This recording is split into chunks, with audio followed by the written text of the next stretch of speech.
بسم اللہ الرحمن الرحیم قال اللہ تبارک و تعالی فی کلامہ المجید والفرقان الحمید ونکتب ما قدموا وآثارهم وکل شیء احصیناہ فی امام مبین صدق اللہ العظیم وصدق رسولہ النبی الکریم الامین ان اللہ وملائکتہ یصلون علی النبی یا ایھا الذین آمنوا صلوا علیہ وسلموا تسلیما اللہم صل علی سیدنا مولانا محمد وعلی آل سیدنا مولانا محمد وبارک وسلم صلی علیہ.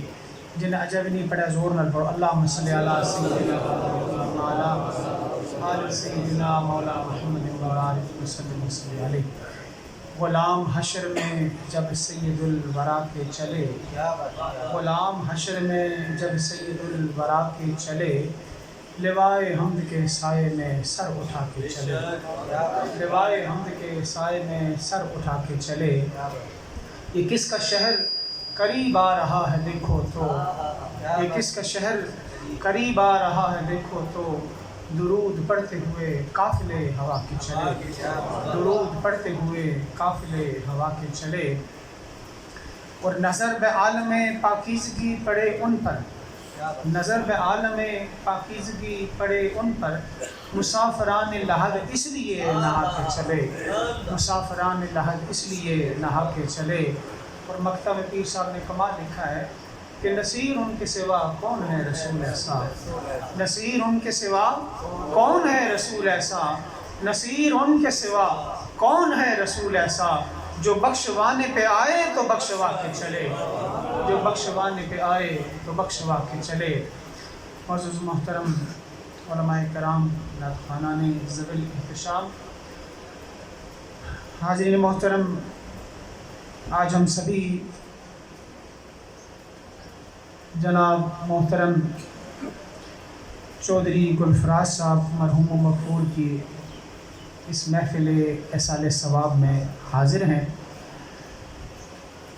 یہ مرحوم چودھری کنو خان کے صاحبزادے تھے اور ہم سبھی اہل خانہ کے سامنے تعزیت پیش کرتے ہیں، خصوصاً بالخصوص میرے محترم بھائی جناب چودھری شیراز صاحب اور ان کے بھائی چودھری محمد صغیر صاحب سے تعزیت کرتا ہوں، اور پھر مرحوم چودھری گلفراز صاحب کے بیٹے مدثر صاحب اور چودھری اظہر صاحب، ان سے بھی تعزیت کرتے ہیں. اللہ تبارک و تعالیٰ بزرگوں کے درجات بلند فرمائے اور ان کو صبر جمیل عطا فرمائے.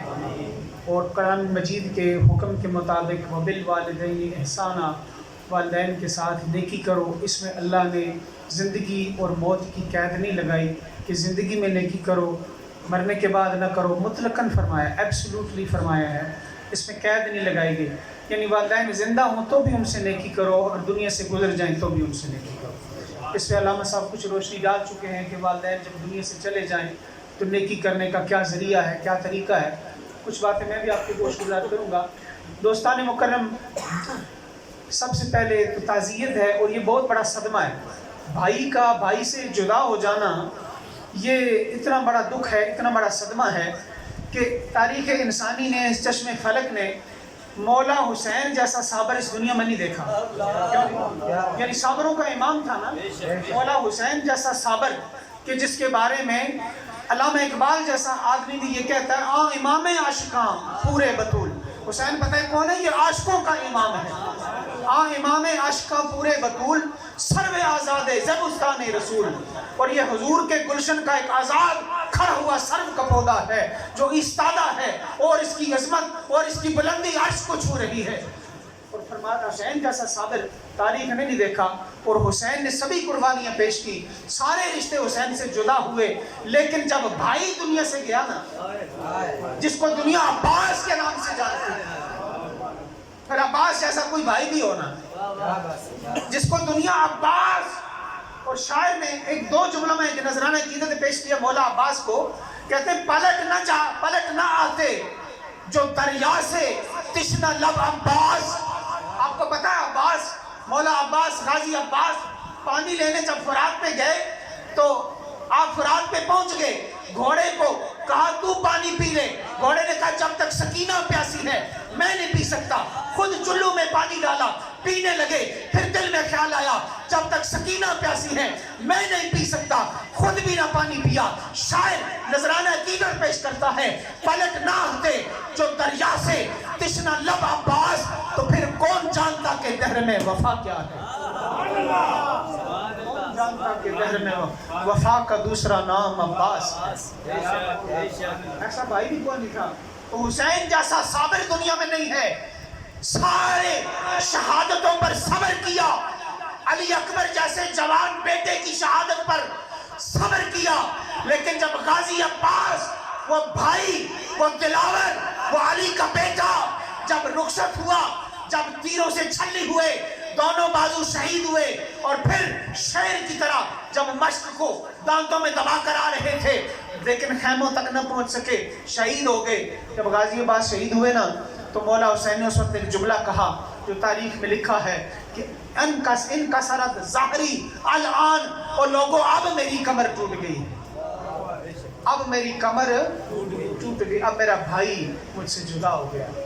بھائی بھائیاں دے دردی ہوندے تے بھائی بھائیاں دیاں باواں, بھائی بھائیاں دے دردی ہوندے بھائی بھائیاں دیاں باواں. مولا میاں صاحب فرماتے ہیں کہ بھائی بازو کی مانند ہوتا ہے. تو یقیناً یہ بہت بڑا صدمہ ہے اپنے ہاتھوں سے اپنے بھائی کو قبر میں اتارنا. اور واصف علی واصف نے اس دکھ کا ایک نقشہ کھینچا ہے. آپ فرماتے ہیں یار کے دم سے سلامت زندگی, یار کے دم سے سلامت زندگی. آج شراز صاحب سے کوئی پوچھے, وہاں سے انگلینڈ سے فون کرتے تھے, جب بھائی کی آواز کانوں میں پڑتی تھی دل کو سکون ہو جاتا تھا, پریشانیاں دور ہو جاتی تھیں. انہیں پتا تھا کہ میں پاکستان آؤں یا نہ آؤں میرا بھائی موجود ہے, اس کی وجہ سے میرا ویڑا بھرا ہوا ہے, میرا گھر آباد ہے. لیکن جب وہ نہیں, اب جب کس نظر سے انہوں نے اس خالی سین کو دیکھا ہوگا, خالی ویڑے کو دیکھا ہوگا. واصف علی واصف فرماتے ہیں یار کے دم سے سلامت زندگی. اب کوئی ان سے پوچھے نا, یار کے دم سے سلامت زندگی, ورنہ واصف ہے قیامت زندگی.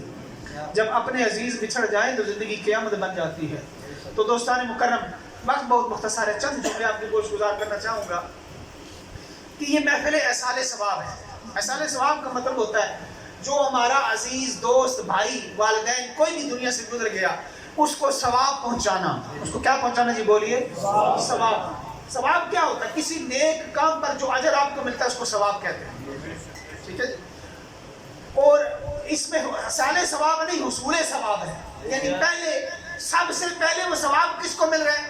وہ میت کو بعد میں مل رہا ہے, آپ کو پہلے مل رہا ہے. یعنی اتنا بڑا عمل ہے جو آپ آج کر کے آئے ہیں. ویسے بھی احسال ثواب کی محفل کا یہ ادب ہوتا ہے, جب بھی کسی احسال ثواب کی محفل میں جائیں, ختم شریف میں جائیں, تو طریقہ کار یہ ہوتا ہے گھر سے کچھ نہ کچھ پڑھ کے جائیں, رستے میں درود شریف پڑھتے ہوئے جائیں, اور پھر جب دعا ہو وہ سارا کلام, وہ سارا ثواب مرحوم کی ملک کر دیں تاکہ آپ کے آنے کا مقصد پورا ہو. مطلب میں جو سمجھانا چاہتا ہوں کہ یہ احسال ثواب ہے. ثواب پہلے آپ کو ملے گا. کس کو ملے گا جی؟ آپ کو ملے گا. یعنی پہلا کام آپ کا ہے. اس لیے دیکھیں نا, جب آپ میت کی بھی دعا پڑھتے, جو حدیث میں دعا, جنازے کی دعا کیا پڑھتے ہیں؟ اللہم اغفر لحینا. اب میت کے لیے تو بعد میں دعا کر لیں, پہلے اپنے لیے دعا کر. یہ دیکھیں کتنا بڑا عمل ہے, کسی مرحوم کے اس کے جنازے میں شریک ہونا یا اس کی دعا میں شریک ہونا. یہ کتنا بڑا عمل ہے کہ مرحوم کو فائدہ بعد میں پہنچ رہا ہے, تمہیں پہلے پہنچ رہا ہے. آپ کو فائدہ پہلے پہنچ, یعنی احسان ثواب تبھی کریں گے نا جب آپ کو ثواب ملے گا. اور پھر یہ ڈبل ثواب ہے, یعنی جو آپ کو ثواب ملا وہ تو ملا نا, لیکن جب وہ ثواب آپ آگے کسی کو دیں گے تو وہ دو عملوں کا ثواب ملے گا. ایک تو آپ کو جو بھی آپ نے پڑھا اس کا ثواب ملے گا, اور پھر جو آپ وہ ثواب دعا کر کے, یا اللہ جو مجھے تو نے اس عمل پہ اجر عطا کیا ہے اس کا ثواب میرے مرحوم بھائی کو, میرے مرحوم باپ کو, میری مرحومہ ماں کو, یا جس کو بھی پہنچا, جس کے لیے بھی دعا کرتے ہیں, جب وہ ثواب اس دعا کر کریں گے تو اس عمل کا ثواب دگنا ہو جائے گا. یعنی ایک آپ کو وہ عمل کرنے کا ثواب ملے گا, دوسرا وہ عمل دوسرے کو بھیجنے کا ثواب ملے گا. اور اس میں چلتے چلتے ایک بات کرتا جاؤں کہ اس بات میں کسی کا بھی کوئی اختلاف نہیں ہے, کسی کا بھی کوئی اختلاف نہیں ہے کہ یہ جو ثواب پہنچتا ہے، صدقات کا ثواب اور بدنی عبادت کا ثواب، جو مالی عبادت ہے اس کا ثواب پہنچنے میں امت میں کسی کا بھی اختلاف بولیے نہیں، سارے مانتے ہیں. کسی بھی مسلک کسی بھی فرقہ سے کوئی تعلق رکھتا ہے، ہر ایک یہ بات ضرور مانتا ہے کہ جو مالی عبادت ہے، جو صدقہ میت کے نام پہ کرتے ہیں، اس کا ثواب پہنچتا ہے. اور یہ بات آپ یاد رکھیں، ہمارے پاس اس بات کے دلائل ہے، وقت نہیں ہے، کہ جو بھی آپ جو بدنی عبادت کرتے ہیں اس کا بھی ثواب پہنچتا ہے. مثلا آپ درود شریف پڑھتے ہیں، قرآن مجید پڑھتے ہیں، آپ کوئی بھی نیک عمل کرتے ہیں، اس کا ثواب پہنچتا ہے. لیکن جو مالی عبادت ہے اس کا ثواب پہنچنے میں تو کوئی اختلاف نہیں ہے. اور سب سے افضل صدقہ بھی وہی ہے، سب سے افضل صالح ثواب بھی وہی ہے. مثلا ایک مثال آپ کے سامنے رکھتا ہوں، پڑھے لکھے لوگ ہیں. نبی کریم علیہ الصلوۃ والسلام کے صحابی حضرت سعد انصاری صحابی ہیں، انصار کے سردار، ان کی والدہ فوت ہو گئی. حضور کی خدمت میں حاضر ہوئے. حدیث مشہور حدیث آپ نے سنی ہوئی ہے. حضور کی خدمت میں حاضر ہوئے، عرض کیا یا رسول اللہ میری ماں دنیا سے چلی گئی، کیا میں اس کے لیے کوئی ایسا کام کر سکتا ہوں کہ اس کی قبر روشن ہو جائے؟ نیک اولاد ہو نا تو اس کی موت کو نا احساس ہونا ہے. جی نیک اولاد ہو نا، اس کو یہ احساس ہوتا ہے میرے ماں باپ دنیا سے چلے گئے، میں ان کے لیے کوئی اچھا کام. تو ان کو یہ احساس آ رہا ہے. دوسرے عرض کیا رسول اللہ کون سا میں ایسا کام کروں میری ماں قبر میں چلی گئی، اس کو ثواب پہنچے. حضور نے فرمایا سعد اس وقت یہاں اس علاقے میں مدینہ میں پانی کی بڑی تنگی ہے، اگر تو پانی کا صدقہ کرے نا تو تیری ماں کو قبر میں اس کا ثواب پہنچے. اب حضور کے صحابی سے زیادہ تو قرآن پڑھا ہوا کوئی نہیں تھا نا. حضور یہ بھی تو کہہ سکتے تھے 7,000 مرتبہ قرآن پڑھ لے، 1,00,000 مرتبہ درود شریف پڑھ لے، 1,00,000 مرتبہ کلمہ پڑھ لے، تیری ماں کی قبر روشن ہو جائے. یقیناً وہ بھی اس کا ثواب بھی پہنچتا ہے اور بالکل پہنچتا ہے. ہمارے پاس دلائل ہیں اور امت کا اس پر عمل ہے، اتفاق ہے. لیکن حضور نے جو ترجیح کس چیز کو دی ہے، پریفرنس کس چیز کو دی ہے، پرائیڈی کس چیز کو دی ہے، یعنی اگر کوئی دنیا سے چلا گیا نا، اس کو سکون پہنچانا چاہتے ہو تو وہ کام کرو جس سے اللہ کی مخلوق کو فائدہ پہنچے. جب اللہ کی مخلوق کو فائدہ پہنچے گا تمہارے ماں باپ کی قبر روشن ہو جائے گی.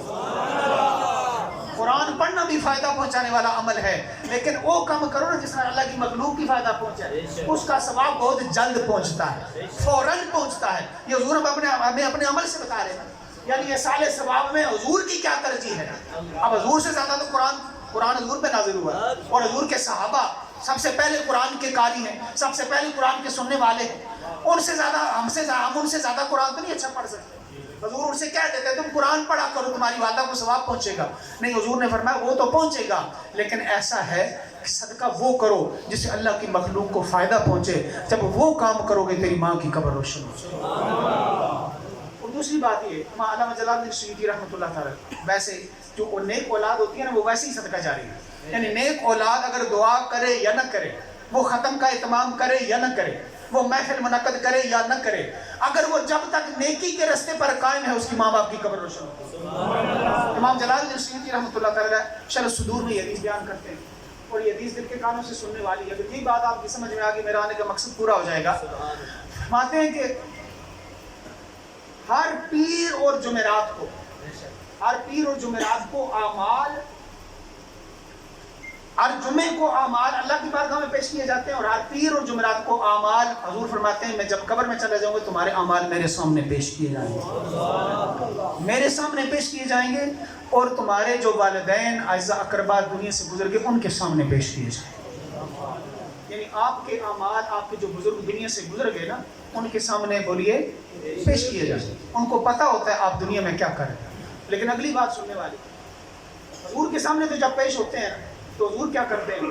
حضور فرماتے ہیں میں جس طرح دنیا میں اپنی امت کے لیے استغفار کرتا ہوں، قبر میں ان کے لیے استغفار. اعلیٰ حضرت بھائی مولانا حسن رضا فرماتے ہیں چشم بے خواب کے صدقے کہ بیدار نصیب، چشم بے خواب کے صدقے یا رسول اللہ آپ کی اس آنکھ پر میں قربان جاؤں کہ جو امت کے غم میں روتی رہی پر سوئی نہیں. چشم بے خواب کے صدقے کہ بیدار نصیب، آپ سوئے تو ہمیں چین کی نیند آئی. حضور کے کون کون سے احسانوں کا ہم بدلہ دے سکتے ہیں. تو حضور تو استغفار کرتے ہیں، لیکن جب والدین کے سامنے، جو آپ کے دادا دادی، ماں باپ، پردادا دنیا سے گزر گئے، ان کے سامنے جب یہ آپ کے اعمال پیش ہوتے ہیں، اب یہ بات سننے والی، حضور نے فرمایا اگر اعمال اچھے ہوں نا تو ان کے چہرے کے نور میں اضافہ ہو جائے. یعنی آپ کو خاص کام نہیں کر رہے، دعا نہیں کر رہے والدین کے لیے، ختم نہیں کر رہے، لیکن صرف اچھا عمل کریں. کیا کریں بولی؟ نیک عمل کریں. کوئی بھی نیک عمل جب کر رہے ہیں، جب نیکی کے راستے پہ چل رہے ہیں، تو پھر کیا ہوگا؟ آپ ان کے لیے خصوصی طور پہ نام لیں یا نہ لیں، لیکن آپ کی نیکی کا فائدہ والدین کو قبر میں یہ پہنچے گا کہ ان کے چہرے کے نور میں اضافہ ہو جائے گا. حضور نے فرمایا وہ دوسرے روحوں کے درمیان فخر محسوس کرتے ہیں، خود بخود ان کو فائدہ پہنچے. اس لیے حضور نے فرمایا نا کہ نیک اولاد صدقہ جاریہ ہے. نیک اولاد بولیے صدقہ ہے. اور دوسرا پہلو بھی تو ہے، کہا کم چنگے نہ ہوں، کرتوت چنگے نہ ہوں. یعنی والدین کے لیے آپ ختم بے شک کہلوا دیں پر اچھے کام نہ کریں، اس کا نقصان پھر کیا ہوگا؟ حضور نے فرمایا جب والدین کے سامنے تمہارے عمل پیش ہوں گے نا، ختم ہوا میں تو سب اونچا کری چھوڑے، لیکن اپنے کام اچھے نہیں ہیں، اپنے عمل ٹھیک نہیں ہیں.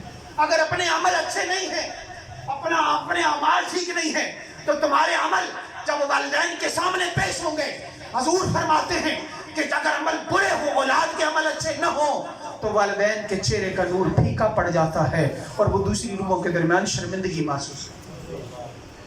کتنی بڑی یہ انسان کی بدبختی ہے کہ وہ دنیا میں بھی اپنے والدین کے ساتھ نیکی نہ کر سکے اور قبر میں بھی ان کی اذیت کا باعث بنے. تو اگر کوئی نوجوان اس محفل میں ایسا بیٹھا ہے کہ جس کے زندگی میں اگر والدین کو راضی نہ کر سکا، آج سے توبہ کر لے، سیدھے راستے پر چلے، صراط مستقیم پر چلے.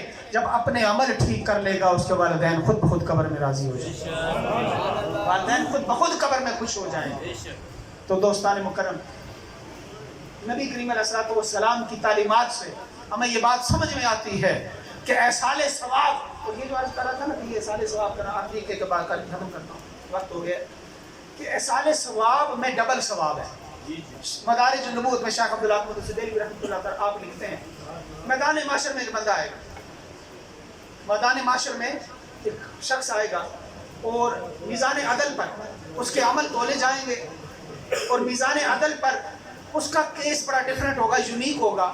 تو آپ کو پتہ ہے میزان عدل میں ایک پلڑے پہ نیکیاں، ایک پلڑے پہ بدیاں، جس کا نیکی والا پلڑا بھاری وہ جنتی، جس کا بدیوں والا بھاری وہ دوزخی ہو جاتا ہے. لیکن ایک آدمی ایسا آئے گا اس کے دونوں پلڑے برابر ہو جائیں گے. اب اللہ نے اپنی رحمت کا تماشا دکھانا ہے. اس کے دونوں پلڑے، بولیے، میں جلدی میں بات سمیٹ رہا ہوں، اس کے دونوں پلڑے برابر ہو جائیں گے. جب اس کے میزان عدل پہ دونوں پلڑے برابر ہو جائیں گے، اب اللہ کی بارگاہ میں فرشتہ عرض کریں مولا یہ یونیک سا کیس آ گیا ہے، بڑا ڈفرنٹ سا کیس ہے. ہمیں تو یہ پروٹوکول پتا ہے کہ جس کی نیکیاں زیادہ وہ جنتی ہے، جس کے گناہ زیادہ وہ دوزخی ہے. اب یہ دونوں کام کس سے برابر ہو گئے، اب کیا کریں؟ اللہ فرمائے گا فرشتوں ایسا کرو، میرے اس بندے سے کہو جائے میدان محشر میں کسی سے ایک نیکی لے آئے، کسی سے ایک نیکی لے آئے. اگر ایک نیکی اس کو مل گئی، اس کی نیکیاں زیادہ ہو جائیں گی، حساب برابر ہو جائے گا، اصول کے مطابق، قاعدے کے مطابق یہ جنت میں چلا جائے. اب اللہ تبارک تعالیٰ ہمیں کچھ سمجھانا تھا اس حدیث سے. حضور بیان کر رہے ہیں یہ واقعہ بھی ہونا ہے، ہمیں سرکار پہلے بتا رہے ہیں. اس کا مطلب کیا ہے؟ یہ ماضی، حال، مستقبل یہ ہمارے لیے ہے، نہ اللہ کے رسول کے لیے کوئی حال اور مستقبل ہے، نہ اللہ کے لیے کوئی حال، وہ سب کچھ واقع ہو چکا ہے. تو وہ میدان محشر میں بندہ نکلے گا، اب وہ اپنی ماں کے پاس جائے گا، باپ کے پاس جائے گا، بھائیوں کے پاس جائے گا، رشتہ داروں کے پاس جائے گا. اور آپ کو پتا ہے جن کے لیے دنیا میں پاپ کماتا تھا، میدان محشر میں کوئی اسے ایک نیکی دینے کے لیے تیار ہے. قرآن کے الفاظ ہے، ماں بیٹے سے بھاگے گی، بیٹا ماں سے بھاگے گا، باپ بیٹے سے بھاگے گا، بیٹا باپ سے بھاگے گا، بھائی بھائیوں کو اس وقت نہیں پہچانیں گے، حتیٰ کہ تمام انبیاء بھی نفسی نفسی کہیں گے. بڑا سخت مقام ہوگا، کوئی ایک نیکی اس کو نہیں دے گا. چلتے چلتے ڈھونڈتے ڈھونڈتے، لیکن ڈھونڈنے والا پا لیتا ہے، دنیا میں بھی پا لیتا ہے، میدان محشر میں بھی پا لیتا ہے. ڈھونڈتے ڈھونڈتے ایک بندہ اسے ایسا مل جائے گا جس کے پاس صرف ایک نیکی ہوگی. کتنی؟ ایک نیکی، باقی سارا نامہ مال سیاہ. وہ اس بندے سے کہے گا یار ایک نیکی سے تیری نجات تو ہونی نہیں، ایک نیکی سے تیری نجات تو ہونی نہیں، مجھے صرف ایک نیکی کی ضرورت ہے. ایسا کر، مہربانی کر خدا کے واسطے، مجھے یہ ایک نیکی کی بخشش کر دے، یہ ایک نیکی خیرات کر دے. کہ ایک نیکی میرے نامہ اعمال میں ڈال دے، اس ایک نیکی کا ثواب مجھے دے دے۔ اب وہ بندہ غور کرے گا، وہ کہے گا یار بات تو تیری ٹھیک ہے، میرا اس ایک نیکی سے کچھ نہیں بننا۔ اللہ کی بارگاہ میں دعا کرے گا، مولا یہ مسلمان بھائی میرا آیا میرے پاس، دنیا میں کسی کے ساتھ کوئی نیکی کر نہیں سکا، اب یہ میرے پاس صرف ایک نیکی ہے، تو قادر ہے، کریم ہے، تیری بارگاہ میں عرض کرتا ہوں مولا یہ نیکی اسے بخش دے اسے۔ اب وہ کیا بندہ کیا کر رہا ہے؟ احسان ثواب کر رہا ہے۔ کیا کر رہا ہے؟ احسان، اپنی نیکی دوسرے کو دے رہا ہے۔ اب اللہ تبارک و تعالیٰ کی رحمت مسکرائے گی، اللہ فرمائے گا میرے فرشتوں دیکھ رہے ہو میرا بندہ میدان معاشر میں ایک نیکی کی بخشش کر رہا ہے، مجھے اس بات سے کوئی غرض نہیں کہ کس کے پاس کتنی نیکیاں ہیں، جاؤ میری رحمت سے ان دونوں کو جنت میں لے جاؤ۔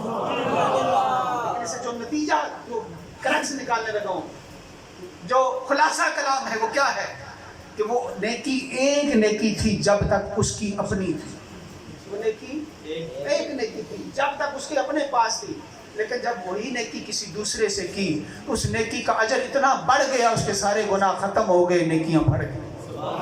ایک نیکی یعنی جو نیکی آپ اپنے ساتھ کرتے ہیں وہ چھوٹی نیکی ہے، اور جو کسی دوسرے کے ساتھ کرتے ہیں وہ اتنی بڑی نیکی ہے، ہو سکتا ہے وہ ایک ہی نیکی سارے گناہ ڈھانپ دے، یعنی کسی نے کرو نہ ایک ہی نیکی ہو سکتا ہے سارے گناہ معاف کرا دے۔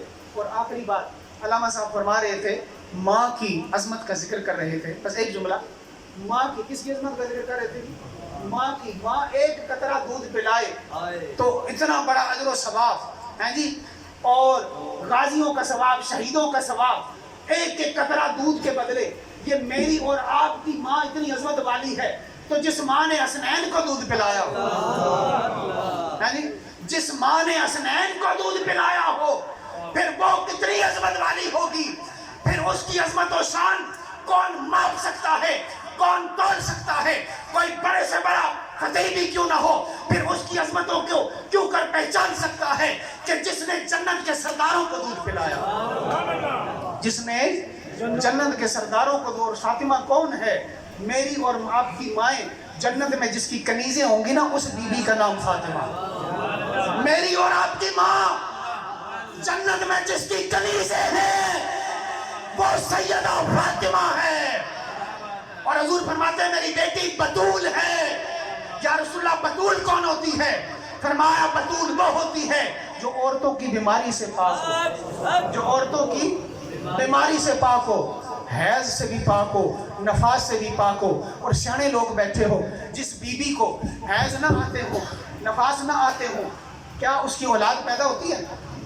کیوں جی؟ جس عورت کو یہ مسائل عورتوں والے نہ ہو، وہ پانچ ہوتی ہے، اس کی اولاد پیدا نہیں۔ حضور کی صحیح حدیث میں موجود ہے، جناب سیدہ حضور فرماتے ہیں جنت کی حور ہے، کوئی ناپاکی چھو کر بھی نہیں گزری، ساری زندگی کوئی نماز قضا نہیں ہوئی، بچے پیدا ہوئے، کوئی خون برآمد نہیں ہوا۔ یا اللہ یہ کیا کون سی ہستی ہے؟ عورتوں والی کوئی شے اس میں موجود نہیں، پھر بھی اولاد پیدا ہو۔ سمجھا؟ یہ آپ کو جنت کے سرداروں کو تعارف کرانے لگا، کیونکہ جنت دنیا میں خریدی جاتی ہے۔ جس کو دنیا میں ان سرداروں کی غلامی قبول نہیں نا، وہ پھر جنت کسی اور جگہ ڈھونڈے، اس کو وہ جنت نہیں ملنی، اس کو وہ جنت نہیں ملے گی جس کی سیدہ فاطمہ ہیں اور جس کے نوجوانوں کے سردار حسنین کریمین ہیں۔ آخری بات، بی بی عورتوں والی بیماری نہیں ہے، اولاد کیسے پیدا ہو گئی؟ فرمائے کیوں تعجب کرتے ہو؟ تمہاری طرح کے بچے ہوتے تو پھر اس سسٹم کی ضرورت ہوتی ہے۔ یہ اولاد تمہاری طرح کی اولاد نہیں ہے۔ حسنین کریمین اور سیدہ زینب یہ عام بچے نہیں ہیں، یہ نور کے ٹکڑے ہیں جو اللہ نے سیدہ فاطمہ کو عطا فرمائے۔ یہ نور کے ٹکڑے ہیں، یہ روشن ستارے ہیں جو سیدہ فاطمہ کی جولی میں ڈالے ہیں۔ اگر میری بات سے اختلاف ہونا تو اعلیٰ حضرت کے شعر پہ ختم کرتا ہوں، تیری نسل پاک میں ہے بچہ بچہ نور کا۔ اگر بچہ بچہ نور کا تو حسنین کریمین تو پھر نوریوں کے سردار ہیں۔ تیری نسل پاک میں ہے بچہ بچہ نور کا، تو ہے عین نور تیرا سب گھرانہ نور کا۔ وآخر دعوانا الحمدللہ رب العالمین۔ ماشاءاللہ۔ سلام کے لیے صاحب احباب کھڑے ہو جائیں، انتظامیہ سامان لے آئیں سارا صفحے بچھا دیں آمنے سامنے یا رسول اللہ تیرے در کی فضاؤں کو سلام گنبد خضرا کی ٹھنڈی ٹھنڈی چھاؤں کو سلام والہانہ جو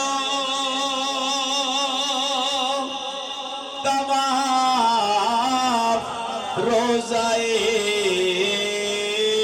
اقدس کرے مست و بے خود وجد کرتے ان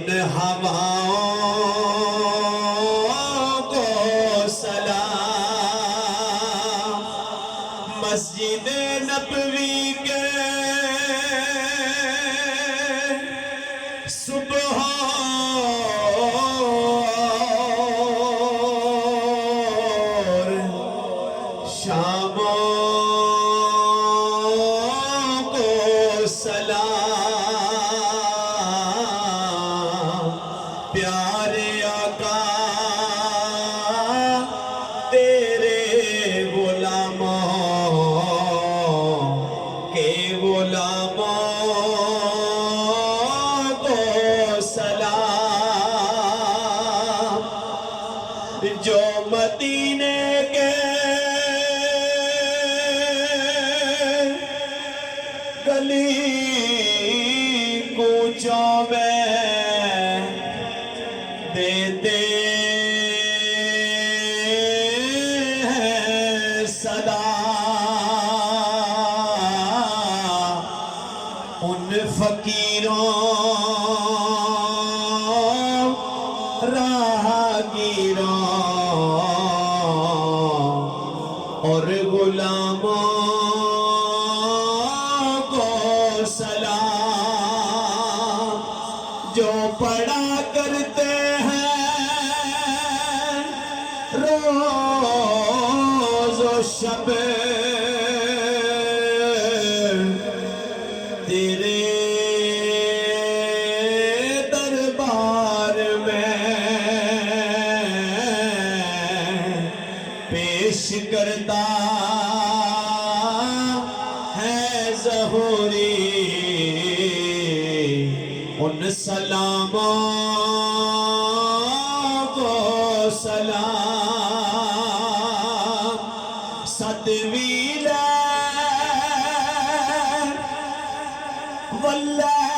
والليل زلفاں والیا ہن ستویں ليل تو سونے مدینے